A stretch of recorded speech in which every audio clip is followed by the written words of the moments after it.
la propreté de la ville, la volonté de créer une dynamique positive au travers de la transition énergétique. C'est un tout. Le grand pari qu'on s'est donné, c'est que dans les 3 ans, on diminuera de 20% la consommation énergétique de la ville de Saumur. Donc c'est bien un tout, être bien dans sa ville, moins consommer, et tout simplement aussi dégager des capacités financières. À l'initiative des services habitants et en collaboration étroite avec le centre Jacques Percereau, a mis en œuvre un certain nombre d'actions.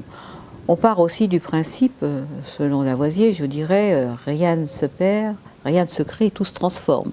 Donc c'est ainsi qu'on a pu mettre en place le verger partagé, un verger collectif, où on va cultiver, récolter les légumes, les fruits. C'est un jardin en biodynamie, qu'il n'y a pas de pesticides utilisés, que tout est manuel, il n'y a pas d'engin moteur. Voilà, c'est la campagne à la ville. Je viens piocher un petit peu, c'est convivial, et puis si on a envie de faire un petit truc, manger avec les filles, on le fait. Même avec le centre social, on vient manger ici aussi, c'est bien. A été mis en place ici un atelier particulier, notamment sur comment fabriquer ces produits ménagers, fabriquer voilà, de nouvelles éponges, produits aussi de cosmétiques, les produits de beauté qu'on achète à moindre coût. C'est-à-dire qu'à la fois, on associe la transformation des choses et aussi l'économie, l'anti-gaspi.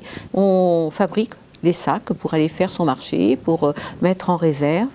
On a aussi une ressourcerie qui fait dans ce quartier des démarches aussi dans ce sens-là. Et l'objectif étant bien sûr de recycler, de récupérer, mais aussi on fait du compostage qui est réutilisé dans nos jardins. On a aussi ce qu'on appelle des jardins familiaux qui sont mis à disposition des habitants pour faire un retour aussi aux sources depuis quelque temps.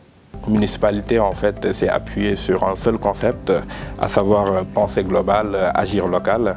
Et l'intérêt de cette démarche était surtout dans un premier temps de pouvoir travailler avec les habitants. Donc dans cette démarche on y retrouve une vraie coopération et puis une vraie démarche participative de cette action qui par la suite, nous l'espérons, touchera tous les coins de la ville.